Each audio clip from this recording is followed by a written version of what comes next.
So the scope of my talk today is to really look at hyperglycemia causes more endothelial damage than arterial hypertension. And I have to thank our very lovely Professor Jamal for allowing me to deliberate this topic with everybody. So the scope of my talk is I'm going to talk about the largest endocrine organ of the body, endothelium and endothelial cells. I'm going to talk about endothelial resistance and resilience. I'm going to talk the role of reactive oxygen species and nitric oxide and their role in diabetes and hypertension and how these two are connected, and some future opportunities as well as how to have healthy endothelium. So endothelium, as I told you, there are 10 billion single layer cells, 1.5% of body weight. It is the largest endocrine organ with chemokines. It has multiple tight junctions and gaps, and it has a glycocalyx with a negative charge, which acts as a barrier. And this is what has been illustrated in this diagram. So many people often call endothelium as the cell phone wrapper of the vascular tree, with no other specific functions except the selective permeability of water and electrolytes. But as more and more researchers in vascular biology investigated the endothelium, they understood that it had a wide array of homeostatic functions with ability to act on sensory and effective capacities. And now we clearly know through various membrane-bound receptors for numerous molecules, including proteins, lipid transporting proteins, metabolites, endocrine hormones, as well as specific junctional proteins and receptor, they govern the cell-to-cell and cell-to-matrix interactions. Therefore, endothelial cells have a large footprint now, and they also play a pivotal role in regulating blood circulation and transit of plasma and cellular constituents throughout the vasculature. So if you look at the favorable and the detrimental effects of the endothelium, clearly you can see the nanoparticles can be a potential treatment option. We all know the ACE and the ANG1, 2 and the MAS upregulate the NOS and the nitric oxide bioavailability and improve the microvascular remodeling. We also know the laminar flow is important for the vessel stream, which has prostacyclin, nitric oxide, tissue type plasminogen activator and vasodilator substances, which keeps the vessels intact. Then, of course, we have the exosomes and the external vesicles, which transport the mRNAs and deliver it and improve the nitric oxide signaling. And then we have the interaction with the perivascular adipose tissue, where we have the thioreductase, the adiponectins, the AMP kinases, and the sirtuins. These are all the favorable effects of endothelium, and they are involved in anti-aging also, beyond just health. But the negative or the detrimental impact of endothelium is related to the RAS activation, the inflammation, the oxidative stress, and the reactive oxygen species production, the uncoupling, and the platelet microvasculature. So clearly we know that the endothelial disturbances have also a role in inflammation, in thrombosis, platelet and nucleoside interaction on vessel wall, and the regulation of vascular tone and growth of blood vessels. So it has a huge impact on peripheral vascular disease, stroke, diabetes and insulin resistance, CKD, the angiogenesis and cancer, and even vessel leakage. So therefore, it is not a cell phone wrapper or a barrier. It has autocrine and paracrine functions, mainly through nitric oxide and prostacyclins, and the ET1s and the CNPs. It has an endocrine function through the ET1s, ACE, nitric oxide, and CNPs. It has a barrier function of cell membrane regulatory. So the endothelial cell, beyond blood flow and barrier function, has autocrine, paracrine, and endocrine function. It is an impact on vasculogenesis, angiogenesis, and the arteriogenesis. It is an impact on inflammatory response on capture and rolling by E-selectin, adhesion through adhesion molecules like ICAM, VCAM, PCAM, and diapedesis like extra leukocyte extravasation. And it also has an impact on regulation of homeostasis and thrombosis through blood fluidity, regulation of platelet function like von Willebrand fracture and fibrinolysis. So clearly we can distinguish between healthy endothelium and dysfunctional endothelium. And what happens when there is endothelial dysfunction is that the inflammation and the turbulent flow is distracted, and you get atherosclerosis. And the hemodynamics and the endothelial function and the innate immune system often interact. And when there is resolution of endothelial dysfunction, you get resolution of inflammation, the laminar flow improves, and there is atheroprotection. So there is pro-resolving of the macrophage polarization, inhibition of leukocyte chemotaxis and adhesion, and a perfectly healthy endothelium. So central to cardiovascular health, is the diseases in the endothelium, the innermost lining of our vasculature. And the word endothelial resilience is resistance of normal healthy blood vessels to toxic or noxious stimuli.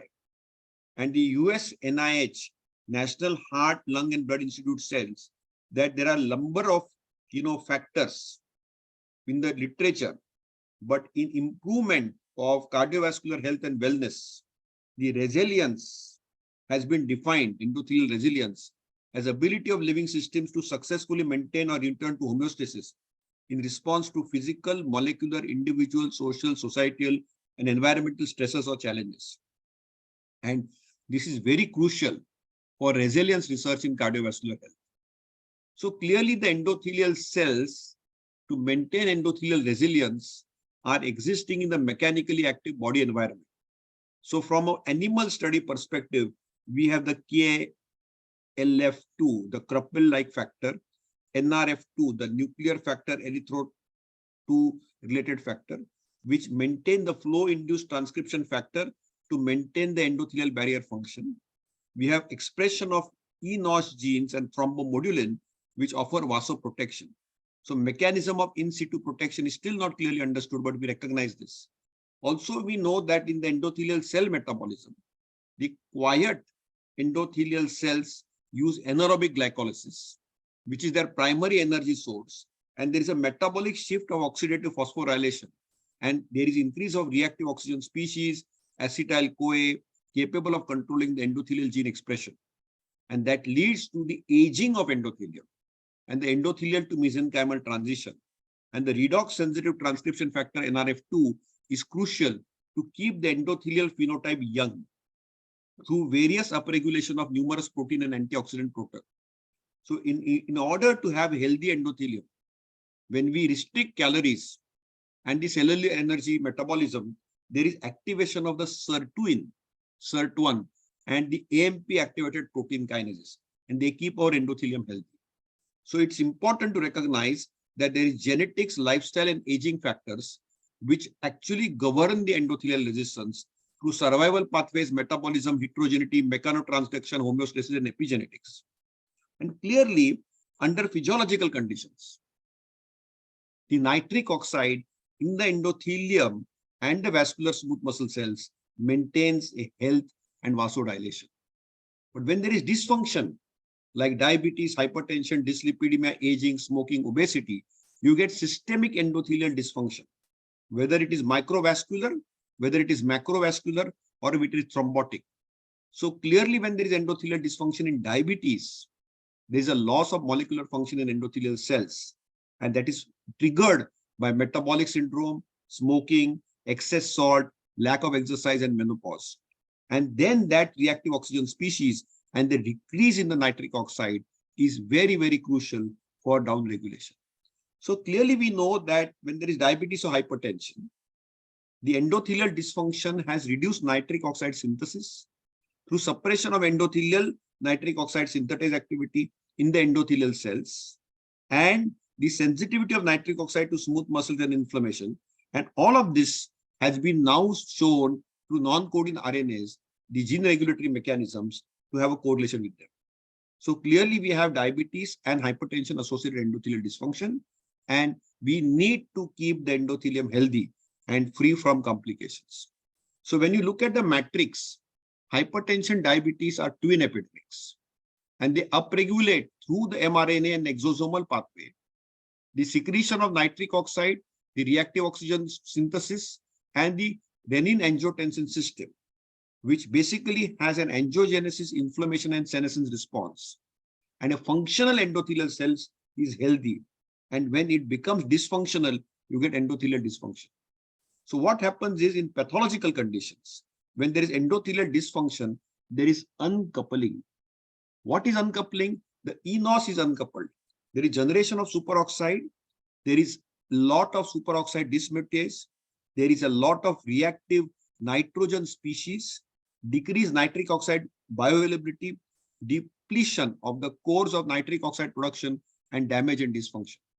So to maintain good cardiovascular health and have endothelial resilience, it's very, very important to investigate the cardiovascular resilience shift to understand diseases at a molecular level.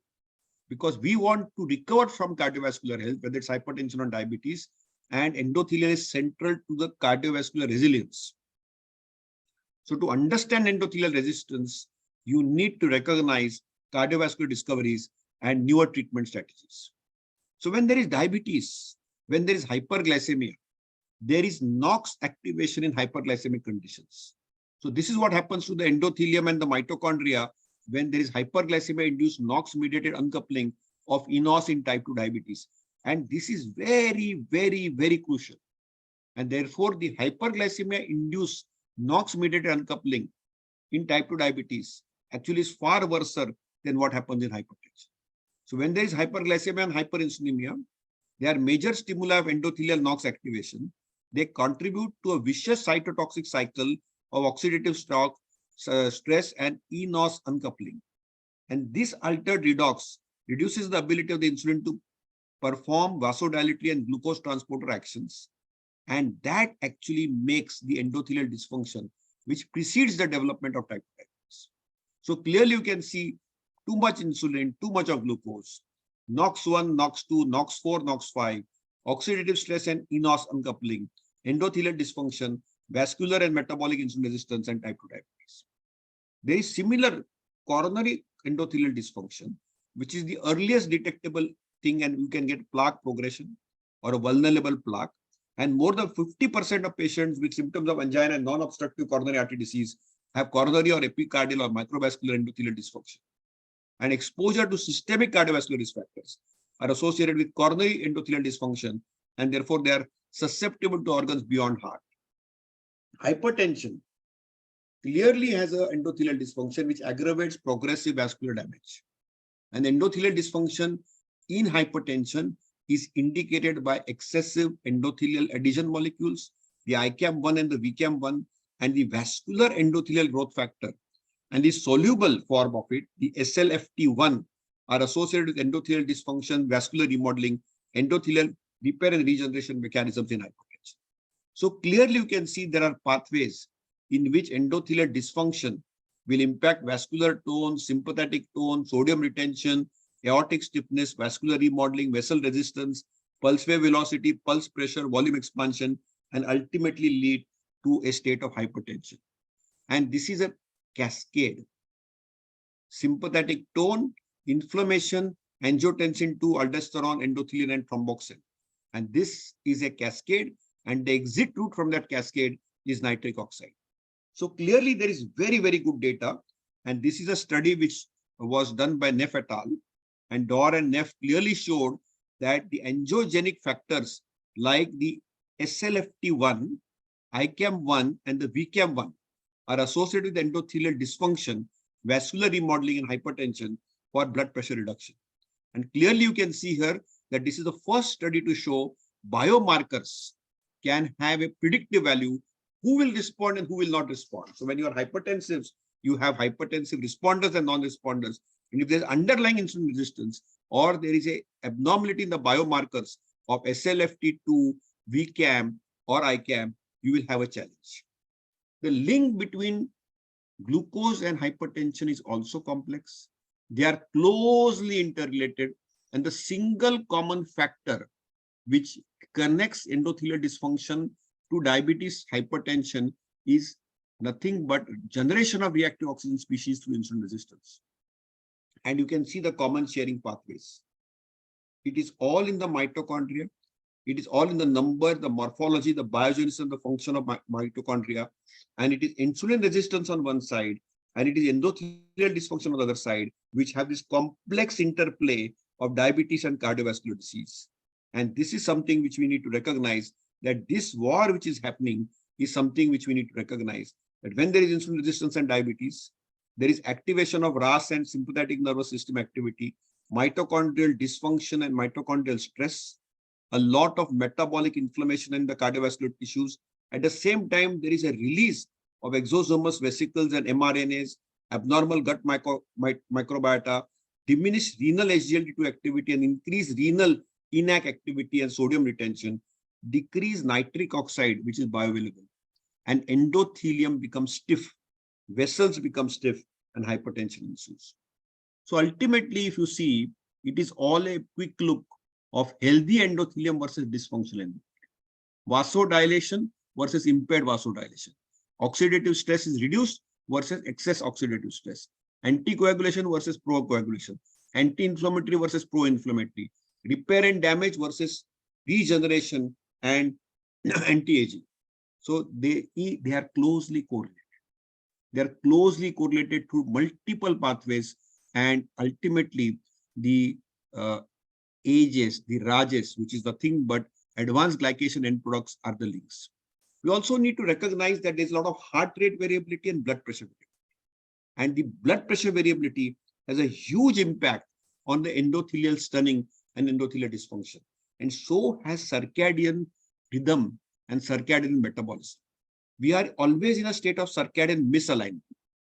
The light at night, the sleep during daytime, and the food intake at night will disrupt our circadian metabolism and metabolic clock. So dwelling deeper, what was given to me as a subject was type 2 diabetes worsens the arterial stiffness in hypertensive patients through endothelial dysfunction. So that is the common pathway which Stefano Del Prato very nicely put out. And therefore, we know that the major culprit is glucose, and glucose. This data published in Diabetology clearly shows that the greater impairment of nitric oxide availability brought about by type 2 diabetes may accelerate or worsen vessel wall distensibility, critically worsening the cardiovascular prognosis inherent to the condition. So endothelial dysfunction can also be evaluated by photoplethysmography in patients with type 2 diabetes. And Martinez, Memu, Raval, and their whole group from Mexico clearly identified that there is a lot of endothelial dysfunction which was found in patients with diabetes. And there are multiple mechanisms which foster development of endothelial dysfunction and vascular damage in type 2 diabetes. And you can see right from the center which promote atherogenesis, whether it is dyslipidemia, genetic predisposition, glycated protein, oxidative stress, excessive insulin, thrombosis, inflammation, and so on and so forth.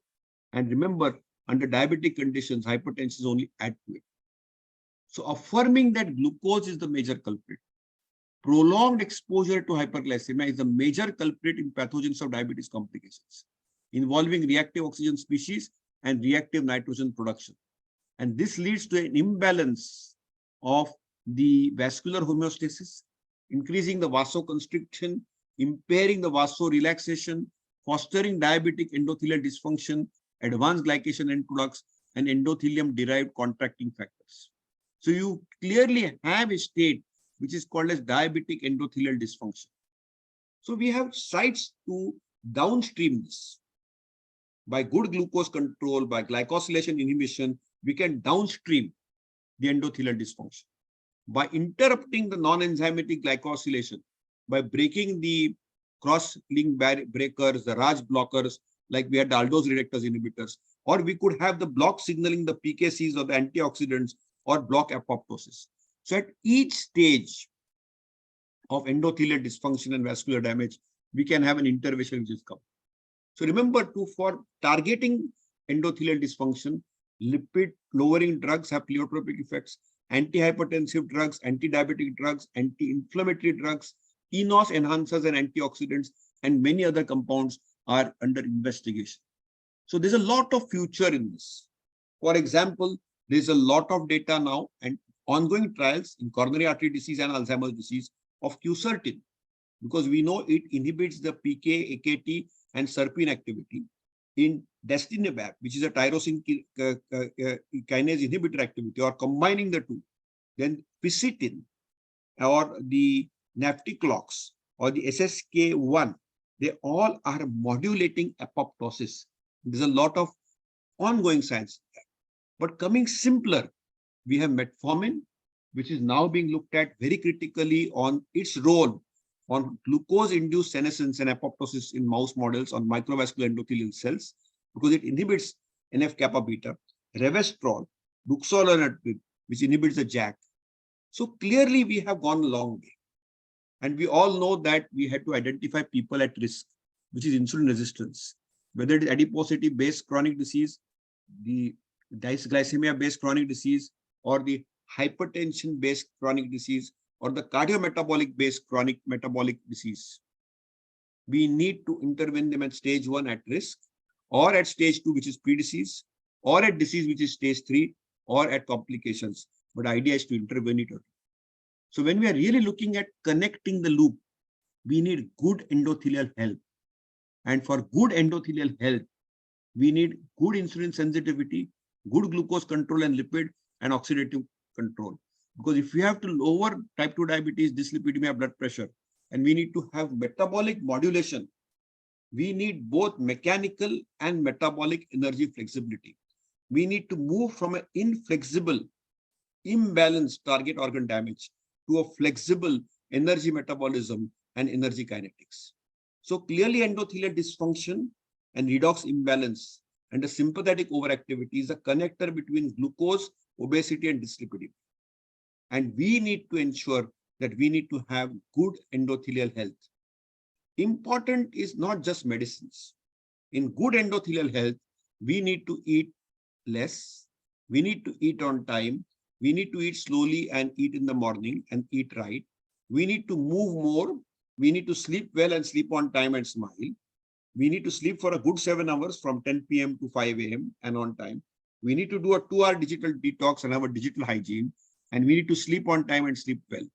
So remember, when we look at endothelial health, it is important that lifestyle boosts endothelial health.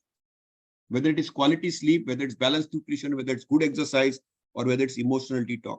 So I'm really very important to understand that when you're looking at endothelial health, and that is the scope, clearly diabetes is the forerunner. But we need to do a digital detox. We need to be healthy and happy. And I'm really grateful to Dr. Jamal for allowing me to speak on this wonderful topic. Thank you so much, and I'll be happy to answer any questions.